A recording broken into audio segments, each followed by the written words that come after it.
Bankipur seat पर हो गया जीत का ऐलान। प्रशांत किशोर विधानसभा पहुंचे और नितिन नवीन, जी हां, बीजेपी के राष्ट्रीय अध्यक्ष की यह सबसे करारी हार है।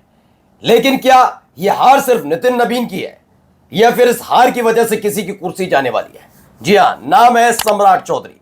वजह सिर्फ यह बार नहीं है कि एक ही तो सीट थी जिस पर चुनाव हुआ, उपचुनाव हुआ, सीट हार गए। नहीं, इसके पीछे की कई कहानियां हैं। और क्यों मैं कह रहा हूं सम्राट चौधरी का इस्तीफा होने जा रहा है, क्योंकि यह मसला अगर जनता के गुस्से का होता तो बीजेपी इसका ध्यान भी नहीं रखती। कोई मतलब नहीं है उसको इस बात से कि जनता किस बात से नाराज है, किससे नहीं, ज्ञानेश कुमार क्यों बिठा रखी है। दरअसल मसला यह है कि भारतीय जनता पार्टी के अंदर सम्राट चौधरी को लेकर पहले से ही नाराजगी थी। यह पहली अग्नि परीक्षा थी जिस पर सम्राट चौधरी का राजनीतिक भविष्य मुख्यमंत्री के तौर पर बिल्कुल अटका पड़ा था। होगा क्या, जीते तो सम्राट चौधरी आगे आने वाले वक्त के लिए स्थापित हो जाएंगे, हारे तो नमस्ते करना पड़ेगा। और यह भारतीय जनता पार्टी के कार्यकर्ताओं का गुस्सा है। आप सोचिए, सम्राट चौधरी के सामने हाय हाय के नारे लगे, अनपढ़ मुख्यमंत्री के नारे लगे, बीजेपी के दिग्गज नेताओं के सामने जाकर कह दिया कि हम सम्राट चौधरी को नहीं जानते, वो तो बाय डिफॉल्ट मुख्यमंत्री बने। अब ये सब बातें की जा रही हैं। सम्राट चौधरी पर प्रेशर है कि हम नैतिकता के आधार पर इस्तीफा दें, क्योंकि कहा जाता है कि जब जब किसी राज्य में उपचुनाव होता है वहां की सत्ताधारी पार्टी ही चुनाव जीतती है। लेकिन यहां हो गया उल्टा।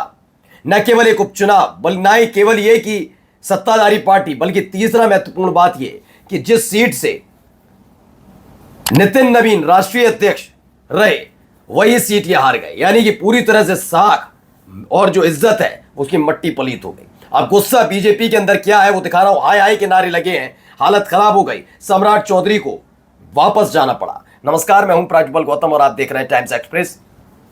सबसे पहले आपको वो बता दें कि कहां तक हुआ ये बताया गया है इसमें।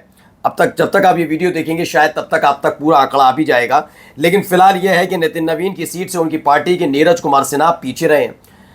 वही बीजेपी के राष्ट्रीय अध्यक्ष नितिन नवीन जो घूम रहे थे और पहले तो लखनऊ गए तो उनकी रैली में नचा दिया गया हमारे इष्ट देव हनुमान जी को, उस पर भी शर्म नहीं आ रही थी बीजेपी को। जनता सब देखती है, आपको लगता है जनता देख ही नहीं रही? क्या कर लेगी जनता? जनता तो हिंदू मुसलमान है। अब नहीं आ रहे भाई, जंतर मंतर वाले मामले ने क्लियर कर दिया बीजेपी के हिंदू मुसलमान वाले फॉर्मूले पर जनता काम नहीं करेगी। अब उस पर वोट कास्ट नहीं करेगी। दूसरा ये, जब जेंजीज वाला, युवाओं वाला प्रदर्शन हो रहा था तो भाई साहब उल्टा सीधा, यही नितिन नवीन उल्टा सीधा बोल रहे थे, कॉकरोच ये कर दो वो कर दो। उन्होंने कहा क्या है तरीका, मिल गया तोहफा भाई साहब को। नितिन नवीन की स्थिति खराब हो गई। नितिन नवीन की सीट से उनकी पार्टी के नीरज कुमार सिन्हा पीछे रहे। जनसुराज के प्रशांत किशोर ने अपनी लीड बनाए रखी। 16वें राउंड में वो 14,000 वोटों से आगे हैं। फिलहाल आपको बता दूं कि जीत, वो जब तक आप वीडियो देखेंगे तब तक चुनाव जीत का ऐलान हो चुका होगा, लेकिन फिलहाल मैं आपको बता दूं ये स्थिति बनती नजर आई। अब आइए जरा यहाँ हालत क्या हो रही है देखिए। इसके फौरन बाद सम्राट चौधरी की हालत क्या है।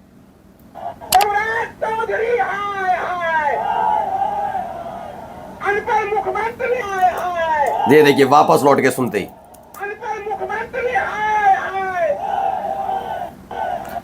तो हाय हाय के नारे लगने लगे, हालत खराब हो गई। बीजेपी के दफ्तर पर सन्नाटा पसर गया। सम्राट चौधरी समझ नहीं पा रहे अब करा क्या जाए। कुर्सी बचाने के लिए जितने संभव प्रयास हो, देखिए नीतीश कुमार चुनाव जीत, मतलब दोबारा मुख्यमंत्री बने।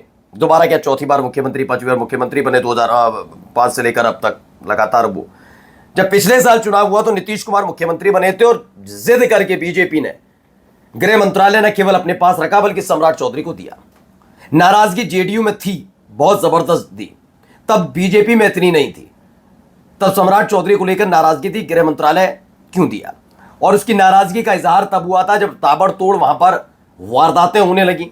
सम्राट चौधरी को फर्क नहीं पड़ा क्योंकि इन्हें नए नवेला बुलडोजर बाबा बनना था, बिहार का बुलडोजर बाबा योगी आदित्यनाथ की तर्ज पर।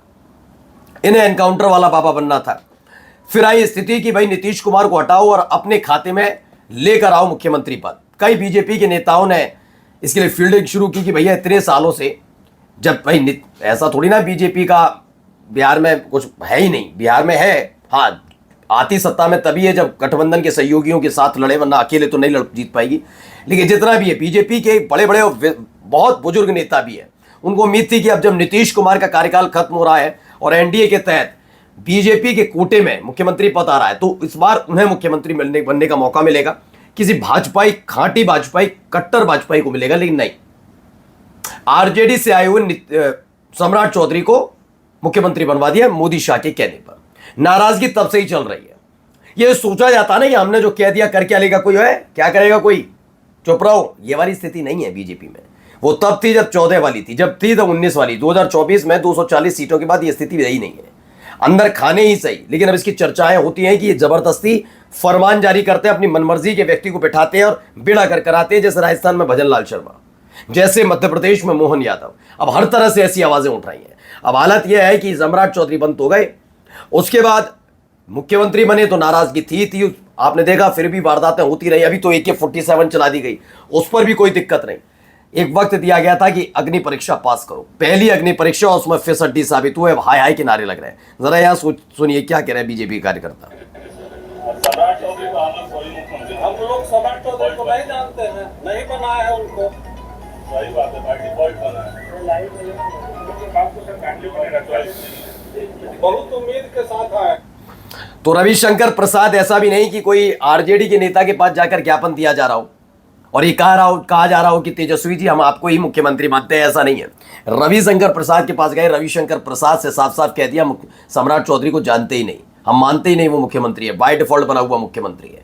अब ये नाराजगी चरम पर हो रही है। अब देखना है सम्राट चौधरी का इस्तीफा कब हो, लेकिन फिलहाल अब प्रेशर बहुत जबरदस्त है। आरएसएस भी किसी भी कीमत पर इस थोपे हुए मुख्यमंत्री को बर्दाश्त करने के मूड में नहीं है। और हम सब जानते हैं कि बीजेपी के अंदर दो खेमे में तो है, एक वो खेमा जो मोदी शाह के गुटका है और एक वो खेमा जो आरएसएस को समर्पित है। तो आरएसएस समर्पित जितने भी नेता हैं वो फिलहाल सम्राट चौधरी के इस्तीफे की पर प्रेशर डाल रहे हैं, कि दबाव डाल रहे हैं कि उसका इस्तीफा होना चाहिए। देखिए हालत क्या हो गई, नतीजे आ रहे थे तब की बता रहा हूं, पूरे आए भी नहीं तब नहीं, बीच में ही यहां पर मजमा जमा हुआ था भाई, लोग जश्न वश्न की तैयारी हो रही थी, लड्डू वड्डू सब तैयार कर लिए थे। ये देखिए हालत क्या है, कोई नहीं पूछ रहा, कोई लेना देना नहीं।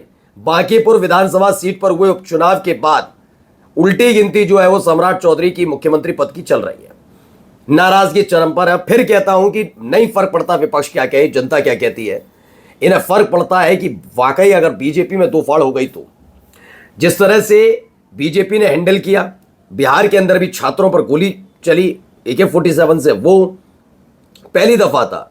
नितिन नवीन के बड़बोलेपन, वो सब ले डूबे। और अब हालत यह है कि गाज गिरने जा रही है सम्राट चौधरी पर। यहां देखिए लड्डू वड्डू तैयार किए थे, लेकिन कोई मतलब नहीं, 200 किलो ये लड्डू तैयार किए गए थे, ये बांटे जाएंगे। हालत खराब। अब किसका, और इस दौरान जिंदाबाद के नारे किसके लग रहे थे, नितिन नवीन के साथ साथ सम्राट चौधरी के। अब यही बेचारे कोस रहे होंगे, काहे बनवा लिए इतने लड्डू, है ना।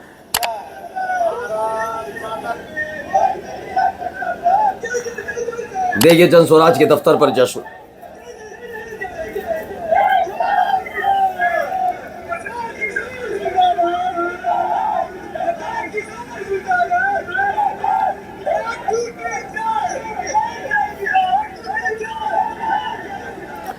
तो जन स्वराज के दफ्तर पर नारेबाजी, जश्न, बीजेपी में सन्नाटा, दिक्कत में सम्राट चौधरी। अब देना ही पड़ेगा इस्तीफा। नमस्कार।